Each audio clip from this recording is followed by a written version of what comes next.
आप देख रहे हैं आंवला न्यूज। ये हमारे राज्य में जो मुख्यमंत्री बदलाव का दौर आया शुरुआती से लेकर और अब तक जो रहा, उसके बारे में हम छोटू भाई से चर्चा करेंगे। छोटू भाई बताइए, सरकारें बन रही हैं फिर मुख्यमंत्री बदल जाने, इस बारे में क्या? अब ये तो जिस पार्टी से जो पार्टी सत्ता में आती है उसका ही मुख्यमंत्री बनता है। और चाहे घर बनने के लिए कहो, विकास नाम की चीज़ कोई उनके दिमाग में होती नहीं है। कुर्सी सामने होती है, वही दिखाई देती है। और मैं ये भी कहना चाहता हूँ कि जिस आदमी के पास ग्रुप नहीं होगा, चाहे वो किसी पार्टी में हो, वो मंत्री नहीं बन सकता। मुख्यमंत्री तो बहुत दूर की बात है। लिहाजा जब आपके दिमाग में जिस प्रदेश के आप मुख्यमंत्री हैं उसकी सोच ही नहीं है, ठीक चरण सिंह की तरह, वो चौधरी चरण सिंह की तरह कि पहाड़ में खाट कैसे बिछाते हैं, पहाड़ में सिंगाड़े की खेती करेंगे, जब ये सोच तो कहाँ से बन जाएगा।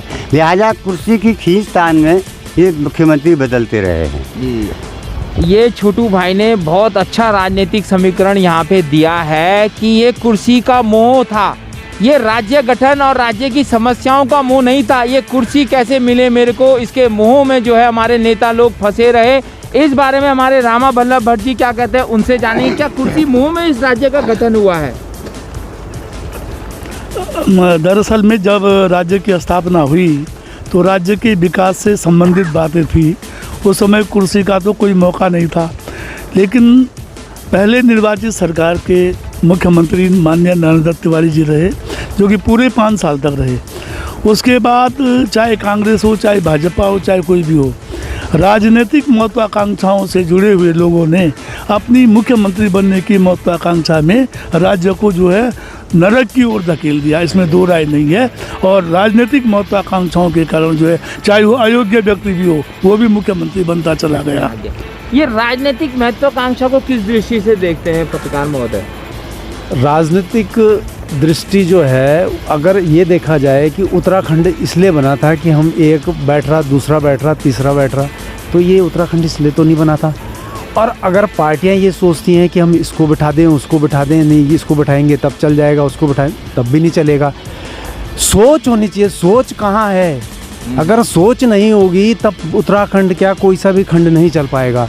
और ये चीज़ें, ये राष्ट्रीय पार्टी, वो मेरा आदमी है, वो फलाने का आदमी है, ये सोच के अगर ये राज्य चलेगा तो इस राज्य का गठन ही बेकार हो गया, इस राज्य का गठन का औचित्य ही बेकार हो गया।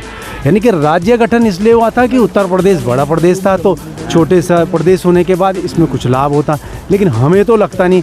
एक उदाहरण अगर ले लें हम जानकी पुल का, तो ये जानकी पुल कब से बना आ रहा है, इसका खर्चे का भी ले लें अगर, तो कितना खर्चा है इसमें, पहले शुरुआत हुई थी और आज कितना दौर हो गया। यही उदाहरण है, बहुत बड़ा उदाहरण है ये इन सरकारों के लिए कि आपने अगर 14 करोड़ में ये शुरू करा, आपका 48 करोड़ तक ये पहुंच गया, तो भाई आप इतने सालों तक इस पुल को ही चला रहे हो, तो ये तो आपका विकास है।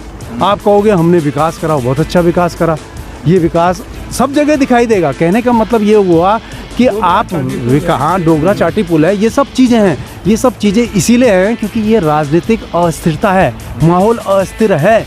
राज्य में कोई ये चल रहा है तो उसकी टांग खींचने वाला खड़ा है, वो खींच रहा है। इस सभी जगह होता है, मैं मानता हूँ, लेकिन वो राज्य बड़े हैं, उन राज्यों को झेलने की क्षमताएं हैं, लेकिन हमारे पास तो नहीं है। संसाधन जो हैं उसमें तुम कुछ कर नहीं पाओगे, कुछ लाने को है वो भी नहीं हो सकता। सब राज्य को जो राजनीतिक अस्थिरता है, राज्य के जो नेता हैं और राज्य के जो प्रशासनिक भी हैं, वो लोग सब मौज मस्ती ही कर रहे हैं। मुझे तो लगता नहीं कि राज्य का कुछ भला हो रहा हो। राज्य का भला एक बार जरूर हुआ था, जब हेमवती नंदन बहुगुणा उत्तर प्रदेश के मुख्यमंत्री थे। उन्होंने पहाड़ का बजट अलग पर्वतीय विकास मंत्रालय बनाया था और पहाड़ का बजट जो है हिमाचल प्रदेश के बराबर किया था। उस समय 2 विश्वविद्यालय भी खुली, कुमाऊं में, गढ़वाल में, और समानांतर विकास हुआ। आज 1974 में हेमवती नंदन बहुगुणा जी ने जो विकास किया था अकेले एक मुख्यमंत्री ने एक राज्य में, आज तक वैसा विकास का उदाहरण देना बहुत मुश्किल है। ठीक है। हमारे पत्रकार महोदय ने इस बात को उठाया है कि यहाँ पे जो राज्य बनने के बाद जो मुखिया थे, उनके पास अगर वैसी सोच होती, पर्वतीय विकास की सोच होती, तो वो जो है कहीं ना कहीं सफल होती। आज जो है जानकी पुल का उदाहरण देते हुए इन्होंने बताया, पत्रकार महोदय ने, कि जहाँ 14 करोड़ में जो ये 2013-14 में बन जाना था, आज 2020 यानी कि 10 नवंबर 2020 को इसका जो है लोकार्पण होना है। बजट होगा 48 करोड़, यानी कि आपने 30-35 करोड़ रुपए जो है एक्स्ट्रा खर्च करके एक पुल बनाया है। इसीलिए क्या हमारे राज्य का गठन हुआ, एक बहुत बड़ा सवाल जानकी पुल ने भी खड़ा किया है। और इसी के साथ जो हमारे रामा वल्लभ भट्ट जी ने उदाहरण दिया हिमवंती नंदन भोगना जी का, जिनकी सोच थी राज्य के विकास के प्रति, पर्वतीय विकास के प्रति। जो उत्तर प्रदेश पर्वतीय, जब मैदानी राज्य में हम लोग थे उस टाइम पे वहीं के मुख्यमंत्रियों के उन्होंने एक सोच रखी और एक नया बजट प्रस्ताव पास किया इसके लिए, जैसे हिमाचल प्रदेश की तर्ज पर।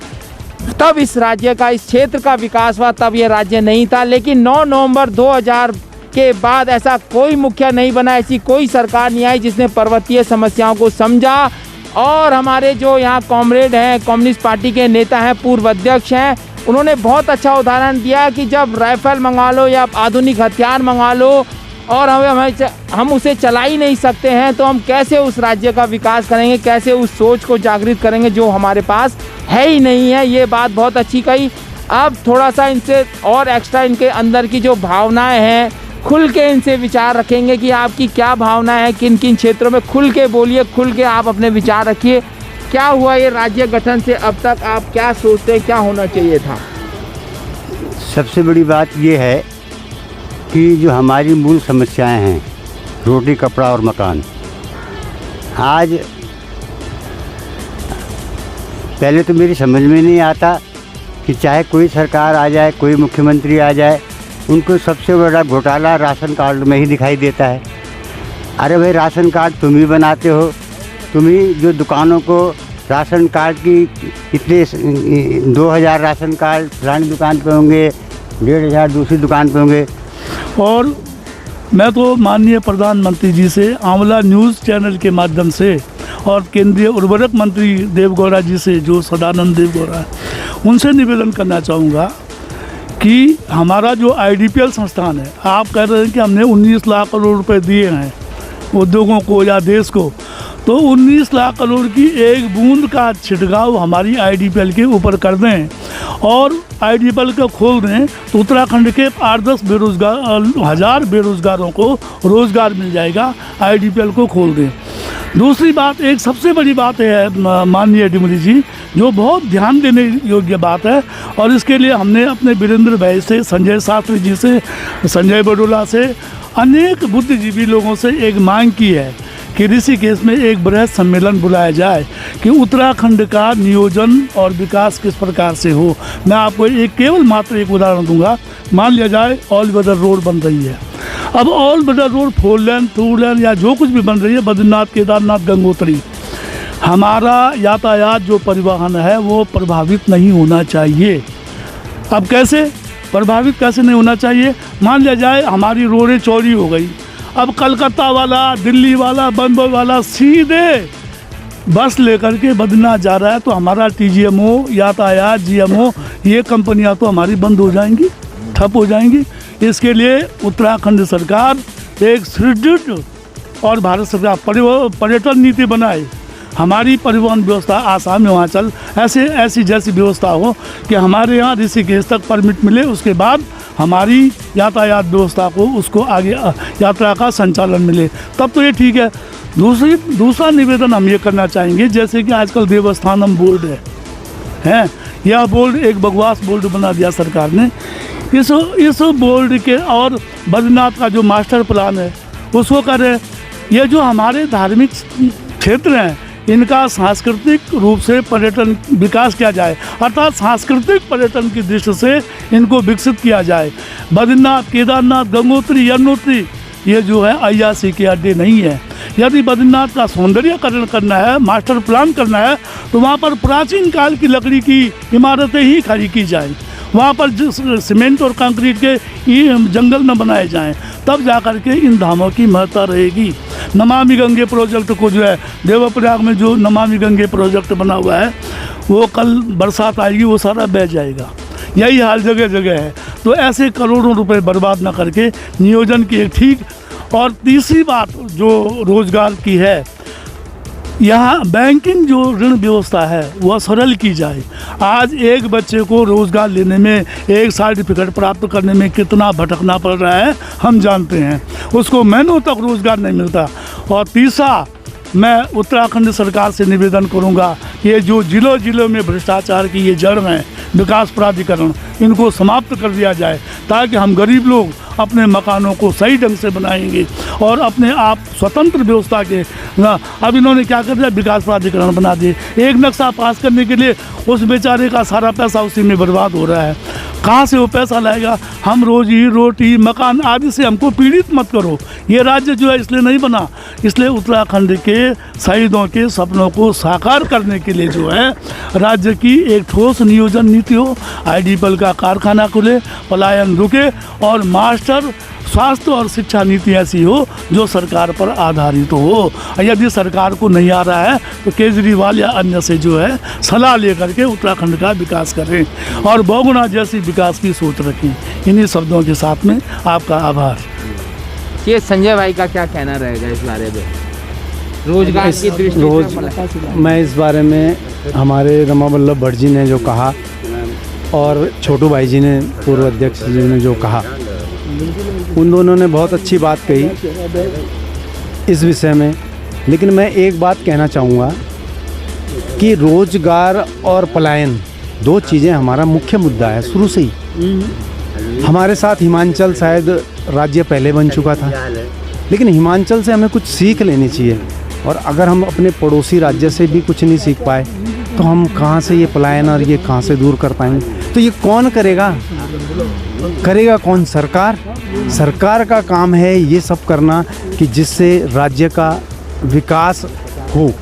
विकास होने के लिए कुछ चीज़ें, कुटीर उद्योग हैं, मतलब जो पहाड़ की दृष्टि से कुटीर उद्योग हैं, लघु उद्योग हैं या कृषि है, जो मेन मुद्दा है ना, उस ओर जो है ध्यान आकर्षित करना चाहिए। देखो, ऋषिकेश की बात, देहरादून की बात या जो मैदानी ज़िले हैं, ये तो हमेशा से ही ठीक रहे हैं, आज भी ठीक हैं। यहाँ तो विकास होना ही होना है, सुनिश्चित है। हम इनके विकास की बात इसलिए नहीं कर रहे हैं क्योंकि ये पहले से भी होते रहे हैं और आज भी हो रहा ही है।